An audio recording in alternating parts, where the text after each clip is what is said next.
So as I would like to welcome everybody to the Transamerica presentation, we'll be going over our 403B retirement plan. My name is Mark Lash, and I'm joined today with Celeste Miller. We are on the benefits department here at the Medical College. We handle all the internal administration, daily operations of the plan. And also with us is Michael Romanowski. He is our retirement planning consultant from Transamerica. He is actually one of four consultants that you will have the opportunity to schedule appointments with. And I believe that's all I have. I just need to get moving here since we're starting a little late. So I'll pass the controls over to Michael and we'll get moving. Okay, I'll watch for those to come up on my screen and then we can start into the material.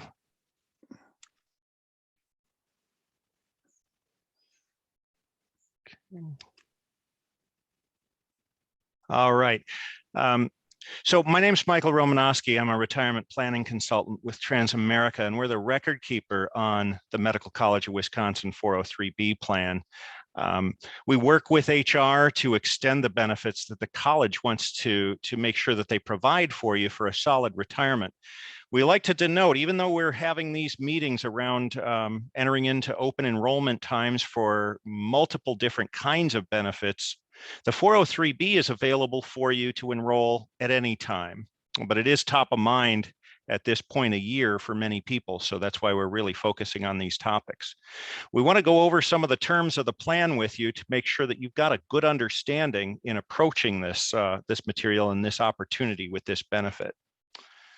So I think there's a little bit of a lag between the time when those come up. Okay, here we go.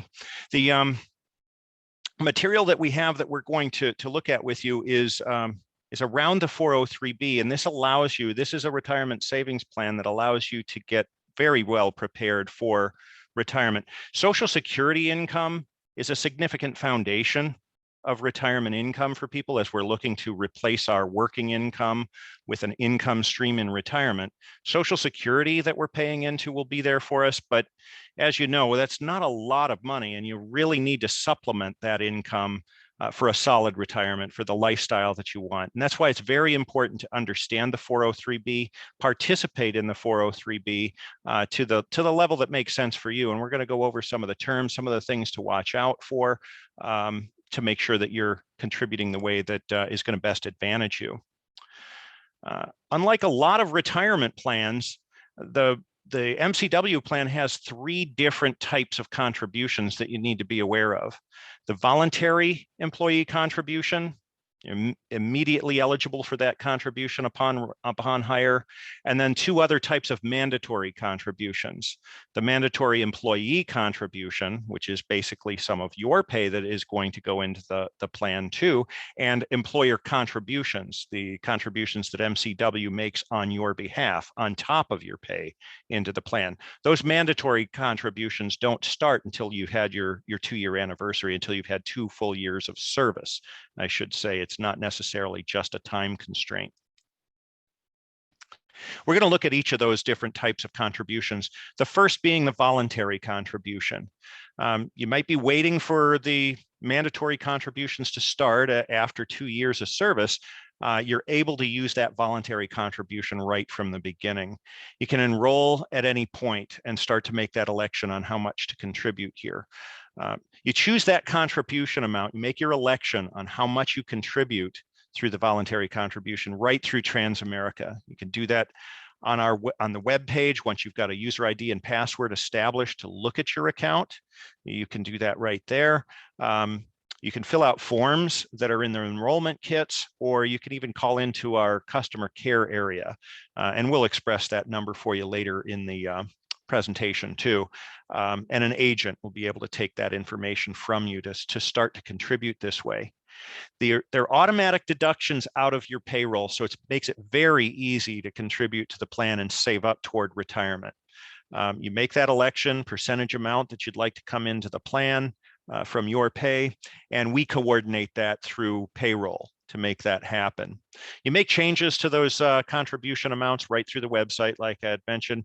Takes a few days, more likely a week or so, for it to catch up with payroll before it gets into that next available paycheck. So when you're making those elections, it may take a pay cycle or two for that contribution to commence. But you'll be able to use this feature right from the beginning. Like we said, we're going to talk about the amounts in a minute because we really have to coordinate that with the other two types of contributions too. There is an auto increase feature that you can use to gradually increase your contributions over time. But I would say you need to approach that with caution, especially if you have a higher income. And we're going to look at why, because there are certain amounts that you probably don't want to exceed in the voluntary contribution. Get it to the next screen here. So when you're making that voluntary contribution and deciding how much of your pay you want to defer into the plan, there are two different ways that you can contribute. Pre-tax, the more traditional method for contributing to a 403B, and then a Roth contribution that's available to you as well. They offer different tax advantages, and we're going to look at that in just a minute. I want to spend some time on this too, because this is a newer feature to the plan, the addition of the Roth. The only way that you can put Roth money into the plan is through the voluntary contribution. All the mandatory contributions will always be credited as pre-tax contributions on your behalf. But the Roth contribution can be made through the voluntary contribution. You have the election as to whether you make pre-tax or Roth contributions through that voluntary election. And it works a little bit differently than IRAs. I want to talk about that because people are used to the concept of Roth IRAs, but it works a little bit differently with a 403B. Here, when you have a Roth situation, IRA contributions and IRA accounts, the traditional and the Roth are going to be separated into two distinct accounts, a traditional IRA or a Roth IRA. Here within the 403B, though, it's all one account, and you have the ability to make contributions through two different methods, traditional or Roth, all going into one account. We just keep track of the balances that are attributable to Roth or pre-tax traditional contributions, so that you can see how much of that balance you're gaining and growing throughout your work with the plan. So how do they differ? Traditional contributions are made with pre-tax dollars. So you're contributing to that plan before any taxes are assessed against your pay. You're getting an upfront tax deduction for contributing to the traditional contribution. So that reduces your reportable income on your W-2 automatically, whatever you've contributed traditionally for the year, and you can use that right for your tax reporting. That's going into your plan. Those traditional contributions, because they were made pre-tax, you're getting that upfront tax deduction, plus the earnings that come in on the plan are not taxed while they're in the plan. They're tax deferred. You pay taxes on your traditional balance when you take that money out in retirement. So at that point in time is when you're paying the taxes. You're delaying all taxation with the traditional method until retirement, kicking the tax can down the road, if you would. The can's growing because the accumulation of earnings in the plan, and ultimately you pay taxes possibly at a much lower rate if your income is a lot lower at retirement. With the Roth method, you're contributing with after-tax dollars if you choose to make Roth contributions. Because they're after-tax rather than pre-tax contributions, you don't get an upfront tax deduction for the Roth. That money is taxed the same way as it's passing through payroll into your checking account, ready to spend. But that money that you contribute via the Roth is going into your retirement plan. So you're not getting the upfront tax deduction, but the earnings grow tax-free. And when you get to retirement, you pull money out of the Roth balance to spend it, then there are no taxes assessed at that time. You've already paid the taxes on the contributions in the years that you made them as you were going through your working career. And those earnings that have been growing tax-free over all those years, you won't have to pay income tax on that money at all, so long as you're at least 59 and a half years old when you start to take withdrawals from that balance, and you've had the account open for at least 5 years to be able to hold on to those all of those benefits. If you don't meet both of those requirements, 59.5 and having a Roth 403B open for at least 5 years, the earnings would be subject to taxation. The contributions would be returned to you without tax. You'd already paid taxes on those. But do understand the differences between pre-tax and Roth. See the advantages that you might get from tax-free income in retirement, and make a decision about contributing Roth or pre-tax or some combination of the two. You don't have to contribute all to one or the other. You can split it up between the two. Many people want to get the best of both worlds, so to speak. Some tax deduction now, but the prospect for tax-free income in retirement too. And you can split up your contribution between pre-tax and Roth. Just like you can change the amount that you're contributing throughout the year, you can change the way that you're contributing. Start at first with the Roth, switch over to contributing traditional at a higher rate in the future. You can always change that up. We do suggest that you consult with a tax professional if you're not sure on the way that you would want to contribute to the plan, but we can certainly talk to you about the differences and the implications in using both of the different methods. So the contribution limits are what we really need to focus a lot on with this plan because of the complex nature and the ability that MCW gives to you to contribute even more than might be traditional for many other plans. So a voluntary contribution for the general investing public, anybody under 50 years old, is $19,500 a year. That was the level for 2020, again for 2021. There is a catch-up contribution that if you're 50 or older, starting in the year that you turn 50, you're able to contribute $6,500 more to the plan. And that would be $26,000 per year. Now, these numbers are potentially will go up for 2022, but that won't be official until Congress stamps that on that. And we will usually find out at the beginning of November or into the first or second week of November if that's finalized. But there is a chance that those will go up. But at this point, it stands at $19,500 for those under 50, $26,000 a year for those over 50. That's the amount of your own money that's eligible to go into the plan from voluntary contributions. But we do have to be conscientious about that figure, especially for those with higher incomes, because that could limit the amount that you're able to contribute overall to the plan. Those different kinds of contributions make a huge difference within this plan. So again, the voluntary contribution, you're eligible for that right away, but now we want to look at those mandatory contributions too. There are two non-elective contributions that will be made on your behalf. One comes out of your pay, the mandatory employee contribution, and that starts at 2 years of service. 6% of your pay will be diverted into the plan.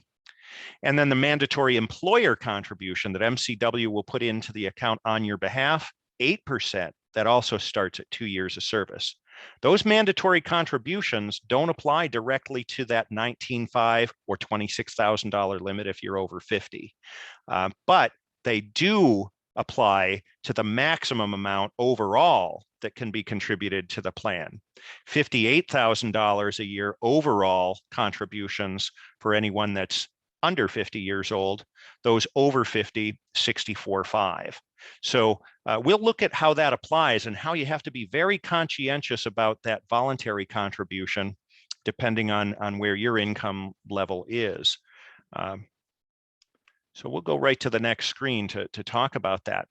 Not everybody's going to be able to put in the maximum amount because of those mandatory contributions. The mandatory contributions don't apply to that $19,500 limit, but they do apply to the overall limit in the plan. So if you're eligible for mandatory contributions in the account, your voluntary contribution needs to be reduced if you have a very high income to make sure you don't overstep these limits. In general, if you're making more than $290,000 per year in compensation from the college, then that 17,500 is the maximum amount that you're going to be able to put into your plan if you're under 50 years old. And that figure will go up by $6,500 if you're over 50. The other thing to keep in mind here too is we're talking about that 19.5 limit for the or 26,000 for the voluntary contribution. That does apply to any qualified plan that you're eligible to contribute to in the course of the year. Now, the majority of people have only one employer and one way to contribute toward retirement in an employer-sponsored plan, MCW. But if you worked for another hospital during the year or are newer to the organization and contributed to another plan already this year, you do have to watch that limit to make sure that you don't overstep that between any other qualified plan like a 403B or 401k and the MCW plan here too. We're going to look at a phase out between different figures here too. You may have seen this chart, and it's available on the Infoscape website as well, or Infoscope, that you can get to for more benefits details under your retirement benefits. But this will show too that those that have higher incomes can't contribute quite as much on the voluntary contribution.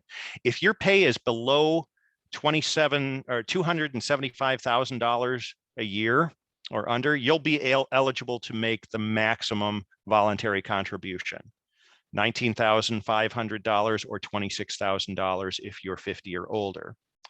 $290,000 and over, we can tell you that the contribution amount, the maximum contribution amount right now that you can make is $17,400 to avoid that. You can see on the figure there too, it's $23,900 if you're over 50 for that, incorporating that catch-up contribution.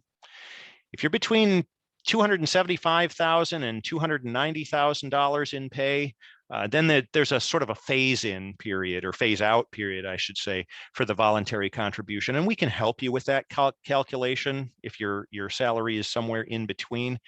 Schedule one of the appointments with me or one of my colleagues, and we'll show you how you can schedule near the end of this presentation. And then we can help you with the math on that to make sure that you don't overstep it. So you can see the maximum amounts, the 58,000 or 64,500 that you're eligible overall to put into the plan. And the problem comes in if over 275,000 up to 290, the compensation limit is 290. If your pay is more than $290,000 per year, then that 290 is all that's used toward the contributions, and that's the maximum contribution limit, compensation limit toward those contributions. So that would come up with the 17,500. On $290,000, the 8% plus the 6% in mandatory contributions would come up to 40,600. And so that's why you've got only 17,400 left, or 23,900 if you're over 50 to contribute to the plan. And we have to do the math to phase that in that range between 275 and 290. You don't want to over contribute to the plan. That if you do, then you have a very short window after the end of the year between January and April to get that money back out of the plan before you see penalties for having over contributed. And that can create a lot of issues, concerns for the individual's tax consultant in trying to rectify that, as well as for the not to mention the HR department in having to help you to extract money from the plan. So we really want to make sure that we're thinking closely about how much you're contributing to the plan so that you don't overstep those limits. So if we do need to come back to this chart, we can certainly do that individually though too, but hopefully that gives you a better understanding of what you're aiming for in setting money aside into the plan. Once you put money into this plan, once you start to contribute, whether it's your own money or pay the mandatory employer contribution. Oh, I stepped past that. slide that I was talking about, we want to talk about the investment options that are available to you. I won't go into great detail here because we do other webinars throughout the year, and we can meet with you individually to see what a good choice for you might be. But building your own strategy is certainly a choice. If you feel comfortable navigating all the different mutual funds within the plan, deciding on how much you want to place in bonds, how much you want to put in stock, what risk level you're comfortable with, and how you're going to adjust that over time, you're welcome to do that. We've even got some tools to help you to rebalance your plan and stay on course with the decisions that you're making around investments. Another choice would be to go into the target date funds. And here within the plan, those mutual funds, the target date funds in this plan are administered by Vanguard, and Vanguard chooses an age-appropriate strategy based on your time horizon. You'll see the 5-year increments in those different target date funds. And if this is the default option on the plan, maybe you didn't even contribute anything on a voluntary basis, or you didn't make an election on that voluntary contribution on how it should be invested. The target date fund that's closest to when you're turning 65 is what's chosen for you and automatically put in place. You might choose to stay with that mutual fund, or you can switch over to either, like we said, directing your investment yourself. But if you'd like some different guidance, we have Portfolio Express to be able to build a model for you with no additional cost. That uses all the different mutual funds in the plan and gradually reduces risk like the target date funds do.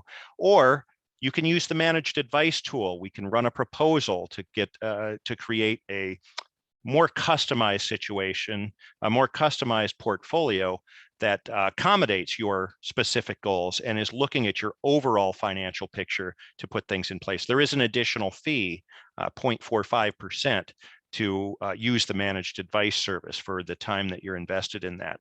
If you'd like to run a proposal for managed advice, you can do that yourself, or one of the retirement planning consultants like myself, Jason, Mac, Chris, or I will be able to run those proposals with you too. We can always look over your investment strategy with you to help you to make some determinations there. So really definitely time for some action. Visit your plan website. Go to transamerica.com/portal/MCW to get right to the MCW portal to get into your Transamerica account. You've got a link to that same portal through the InfoScope webpage too. Once you're at that web page, you'll be able to create your account. If you haven't done that already, establish a user ID and password. Very easy to do, take you about 15 minutes to accomplish that. You'll be able to log into your account. Once in the account, you can set the amount that you want to contribute on a voluntary basis. Remembering those limits that we talked about in the overall limits to the plan and the voluntary contribution limits as well, depending on your age. You'll want to make sure that you designate beneficiaries on your account. Retirement accounts have their own beneficiaries. Very important for you to name your beneficiaries so that we as a record keeper can pay out directly to them. If you don't list beneficiaries and you leave those blank on the account, money's got to pass through probate into estate accounts. Beneficiaries are waiting a long time to receive those monies, and the tax advantages that they have and the elections on how they receive those monies are greatly limited that way. So take some time to not only name your beneficiaries on the account, but make sure you review them from time to time to see that the right people are maintained as the beneficiaries and make changes accordingly. You'll want to set up security features within your account. You're prompted to do that through many of those. Some are elections on making those security elections here too. The first part about security is actually establishing that online account. You don't have to create an account online. You can rely strictly on your statements. You can use the call agents at our call center to put in elections on your account, but we strongly encourage you to set up your account online, even if you're not very likely to use it on a regular basis. You're allowed one sign-on. A participant can have one sign-on to gain access to all of their Transamerica retirement accounts. If you go ahead and set up that online established password, user ID and password, then you've got it captured. You're the one person that's got that online access account establish, and a fraudster won't be able to get in and establish that before you and get to that account before you're able to even set up that user ID and password. So do go through the steps to establish that. If you need some assistance with that, the four of us can help you, the retirement planning consultants. You can even get some additional information on how to sign up through the website there too on the instructions. But the prompts are pretty easy to follow through. You'll want to update your online profile as you're doing that. A strong password, username and password needs to be established, and we do have criteria for that. And you'll be required to create a strong username and password. You'll need to answer some security questions that we'll refer back to for security purposes, especially when you're logging in from different computers. You may be asked one of those security questions. So choose out of the multitude of questions and create answers for yourself that you will remember. Sign up for alerts on the account once you're in the account too. We can give you mobile alerts through either email or your mobile phone number to let you know that there's been a sign-in attempt or access to the account or transactions have been performed. A lot of people like to sign up for those measures to see that only those transactions that they're putting through are being established in the account, and you would get notice. You can match up to make sure that it was one of your transactions that went through. We do have the voice pass biometric authentication through our call center too, with our customer care area. And this is really a nice feature too. Once you get into the call center and you're established, it'll ask you to use your voice as your password. What we found in the research that we've done is that voice prints actually are more unique than fingerprints are. So there's so many different aspects of that, and even more noticed that are noticeable to the human ear. So by using your voice as your password, that is a very secure way to access the account through our customer care area and our call agents that are there to help you. So utilizing that feature, don't worry about that. Just be confident in using that function. It's been found to be very, very secure in those voice prints. Let's go to this screen. I've given you a lot of information to absorb in a very short period of time, but no, you're not alone. I mentioned that you can schedule time with me or one of my other 3 colleagues that work with the MCW plan. We've got a QR code here for you to be able to establish a meeting. If you take a picture of that QR code, it'll take you right into the scheduling tool, and you can choose a time for one of us to meet with you. You could do that via video and screen sharing appointments, or simply over the phone if you prefer to. And we'll be able to call you at that designated time to conduct a meeting, either half hour or an hour session that you'd like to do. And we'll be able to go over these details that we talked about generally today in much more specific detail with you on that meeting. So do schedule some time with us. If you don't care to use the QR code, you can still get to the meeting schedule tool right on the web page once you're logged in through the MCW portal here through transamerica.com or through Infoscape. So we try and make sure that you've got that availability to schedule with us, and we encourage you to do that. You got so many things to decide on throughout your whole career with all the life events that you face. And we've got a lot of information about all of these different life events to help you to prioritize the financial decisions that you have to make that impact each of these different milestones and objectives that you have throughout your career, and ultimately on the impact that they have on your retirement. So do meet with us. We can look over what we discussed here and any other questions you have in retirement planning, or even about these types of life events, where we can share more information about how to have a financial future that's secure for yourself. Well, we do thank you for the time in looking at the presentation. Now we're going to come back to Celeste for any of the questions that might be coming up that we've got through the Q&A. We do have a couple of questions, so I'm going to fire them off to you and let you answer. So the first question that we have is, are there fees to transfer funds from a previous employer? And if so, how much? Well, that's a good question, and it's really going to depend on that former employer too. When you're combining monies into, let's say, the MCW plan, you want to bring in assets from an old 401k that you left behind, or a traditional IRA that you contributed to. You can certainly do that, and there's no cost for putting the money into the plan on the Transamerica end or from MCW. You could face a fee for the distribution from that old plan, and that's really going to be dependent on what that financial institution has in the way of a fee schedule, and potentially the product that you're in too. So in general, just moving from one 401k to another 401k, the processing fee for cutting that check can range. There might not be a fee, but it could range anywhere from $25. I've seen them as high as $180, $200 to exit a plan and have that processed.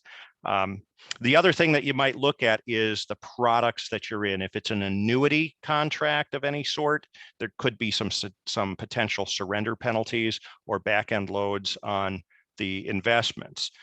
Those tend to be pretty rare unless they're annuities, but we can always examine that with you. When you're trying to make a determination about consolidating those assets, it makes a lot of sense to bring things under one roof so that you can view things together. You can keep a consistent strategy. As retirement planning consultants and fiduciaries for the plan, we're working with you in your best interest to go over all of those determinations. We can take a look at an old statement with you, see how things are invested, compare it to the options that you have in the MCW plan, or even in an IRA if you want even more flexibility on how you invest those monies and access them. And we can go through the pros and cons and the potential costs with all of those different transactions to help you to make a determination that's right for you when we meet individually. We'll even bring in other resources to help to analyze that. But that's a great question. You do need to be conscientious of fees within plans.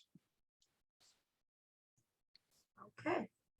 Our next question is, what is the fee for Transamerica to manage our funds?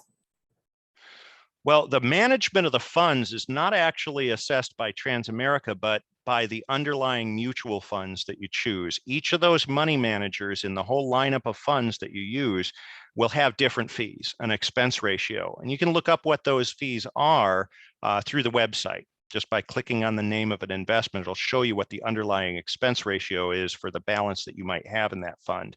The Vanguard target date funds, for example, are index funds, so they do tend to be quite inexpensive. We're usually looking at anywhere ranging from 9/100ths to 0.14%. So very low fees in that target date fund because they're index fees. The plan fee for that Transamerica charges for the administration of the plan, you'll see that actually on your statement. I'm not exactly sure what the specific percentage fee is that is passed on to participants, because MCW picks up a bit there too. Are you aware, Mark, on what the specific fee is for the? We have an administrative fee that the participants pay each quarter. It's $48 a year, so it's $12 a quarter that you're being charged for the administration of the account, record keeping of your account. I think what the question's asking more is maybe the managed advice fee. Yeah, and that's 0.45% if you're subscribing to that service.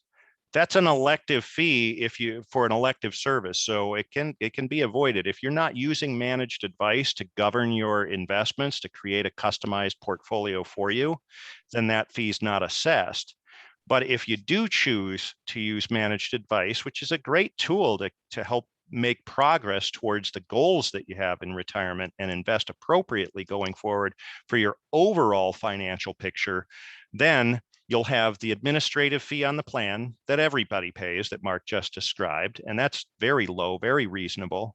The underlying investment fees from those money managers from the underlying investments, plus an additional 0.45% for managed advice. That's going to be the ultimate, the maximum fee that you'll see if you're combining all of those, if you're using the managed advice tool. On that note of managed advice, you can sample it, run a proposal to see if it's something that you'd like to enter into. We can look at that with you as well, certainly. But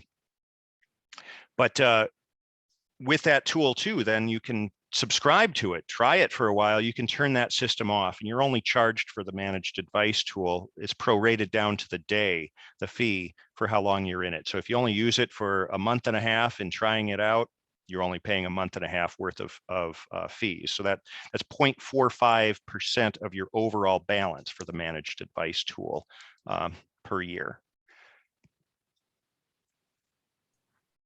Okay. And I just want to say quickly here, so we are 10 minutes over our time.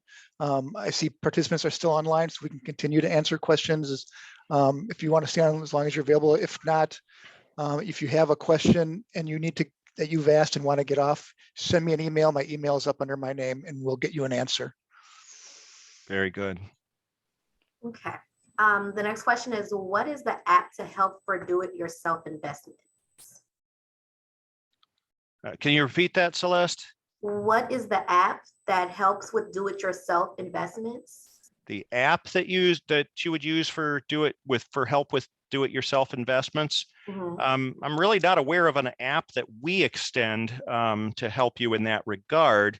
What you can do as you're sorting through the investments, we do have an app for to access the 403B through Transamerica that you can use, but it does have some limited tools through the app. The better, fuller range of access on the features on the account are through the website.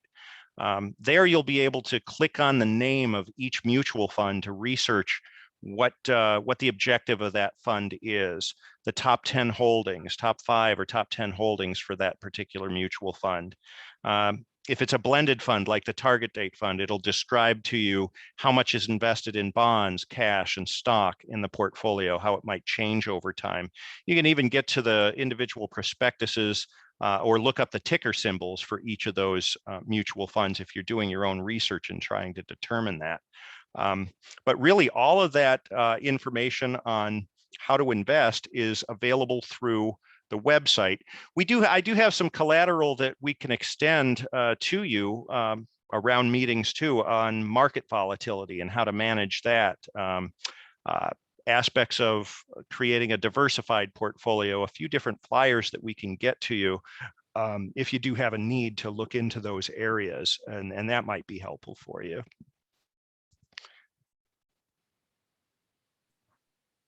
Okay. The next question, do the limits on the Roth plan differ if someone has their own Roth outside of MCW? That's an excellent question. So, and I want to clarify too, what you're putting into the plan. We've looked at all those limits, the 19.5, 26,000 for the voluntary. You have the ability to split that up between pre-tax and Roth, so you can't exceed those limits in combination. The aggregate of what you're contributing to your 403B between Roth and traditional can't exceed those limits. But on top of that, on top of contributing maybe the maximum to your 403B, you can still make Roth IRA contributions too.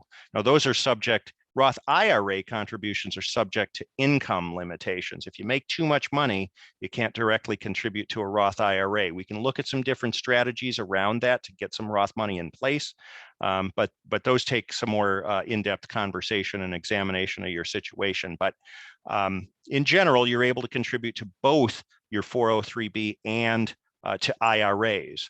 So you can make another either $6,000 or $7,000 contributions to IRAs. You can contribute Roth 403B all the way up to the 19.5 or $26,000 limit, or maybe just a little bit less than that if your income is quite high. There's no income limits on the 403B for those Roth contributions. So you'll be able to make that Roth contribution to the 403B. In addition, you can make an IRA contribution up to either $6,000 if you're under 50 years old, $7,000 a year if you're over 50 or over. So yes, you can do those in combination. And what you contribute to IRAs won't reduce the amount that you can contribute to your employer-sponsored plans like 401ks and 403bs. But like I mentioned before, participation in another 403b or 401k could limit that, would limit that contribution to this 403b. And hopefully that clarifies that for you. A lot of people do use IRAs and make those contributions in conjunction with or addition to their 403B contribution. So I'm glad you asked. Okay, so just 2 questions left for now. The next question, I'm going to read this to you, and then I think I'll kind of interpret what they mean. Right. So you said, you mentioned required contributions and voluntary contributions. They've been with MCW for just over 2 years. If they've entered a contribution amount in the Roth contribution field, how do they know if they've met or exceeded the 6% required? So I think they're just trying to differentiate the difference between mandatory and voluntary and how that works. I feel like that's what they're going for. Yeah, I think I'll take a stab at that first. So that mandatory contribution, that 6% of your pay and the 8% from MCW, that's going to come in automatically, and you won't even see any place for you to make an election around those contributions. Those are credited as soon as you've got 2 years of service and beyond. That's going to automatically come through. What you have to be conscientious of is just the contribution limit on your voluntary contributions in that regard. So the 19.5 or 26,000 if you're over 50. And like we said, you have to coordinate between Roth and pre-tax. To wonder about that, you have the ability to make your election on your contributions either on a percentage standpoint or dollar amount. So that if you're looking at getting very close to that limit, you can look at it as a dollar amount so that you don't exceed it rather than a percentage of pay. If you're working up towards those limits, using a percentage of pay works really quite well, because then that pay, that percentage contribution will increase if your salary increases, at any point. That's a great way to do it. If your pay fluctuates from one paycheck to the next paycheck, using a percentage works out very well for people to manage that, so that the contribution is a little bit more on a bigger check, a little less on a smaller check. But those are the things that you're really looking to coordinate. There's even a tool on the contribution page where you can hit the calculate button after you've made an election on how much you want to contribute, if it's a percentage figure, and it'll translate that to an estimate on how much we figure will come out of each paycheck based on how much your pay is for the year. So you do want to keep your salary updated in the system so that those calculators work well. And that can help you to determine and make sure that you don't overstep the limits, or at least get closer to the goal that you have for yourself. Do you think that answered the question, Celeste? I believe so. I'm hoping so. Okay. Well, if not, make sure you schedule an appointment, and Jason, Mac, Chris, or I will certainly be able to go into greater detail and discuss that with you too. Okay. And actually, they have a follow-up to their question. So, and I believe you did answer this, but basically they want to know the 6% is already coming out of their paycheck. The voluntary is in addition to that amount, which is correct. That's right. So then they also ask, do I pick where they do they pick the funds where they want their mandatory to go? Do they pick their investments, which you can answer? Yeah, all the investment choices that you make, there's one set of investment choices that govern all of the accounts. I believe that's correct here, and that's the way that 90% of our plans are set up.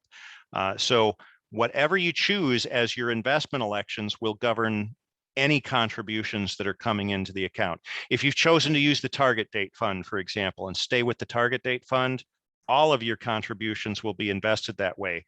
All the voluntary, Roth, pre-tax, the mandatory employee, and the mandatory employer contribution. So one set of instructions. Now, there are 2 places that you'll find the description of how you're invested on the website. One is current investments, that shows where your current balances reside and how it's split up between all the different mutual funds. And that's your current balance where it stands, and you can transfer money between those funds, reallocate your current balances. But then you'll also want to look at future allocations, is a tab on the website that governs where new money is invested. Each payroll deferral, each of those mandatory or voluntary contributions as they're coming in month after month, payroll by payroll, are governed and directed into the investments that you have denoted on the future allocations. A lot of people are wanting to keep those in balance, contributing to, if they're contributing to 5 different funds at 20% each, let's say, as an example. That's not going to be your specific amount, I'm sure, but 20% in each. If you've got that set on your future allocations, every new contribution is split evenly between 5 funds. You can continue to do that throughout a year. At the end of the year, you look back to your balances, you don't anymore have 20% in each of those funds because the market moved a little bit differently on each of those. And maybe in a good year where stock is doing really well, you might have 23% in a stock fund and only 18% in a bond fund. You might choose to rebalance that annually or quarterly or so. But those are the 2 parameters that set where your investments reside and how that money's invested. Your future allocations for new money coming into the plan, and looking at what your overall balances are and how those are divided up. But one set of investment instructions that governs all of those different kinds of investments, contributions coming into the plan.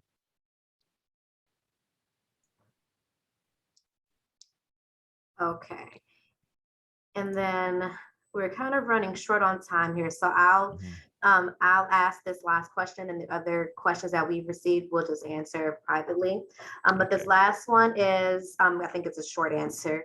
They want to know if they can transfer funds to another institution. Say, for instance, transfer from Transamerica to Fidelity, and I'm assuming if they're still employed. I feel like that's probably the question that they're asking. Yep.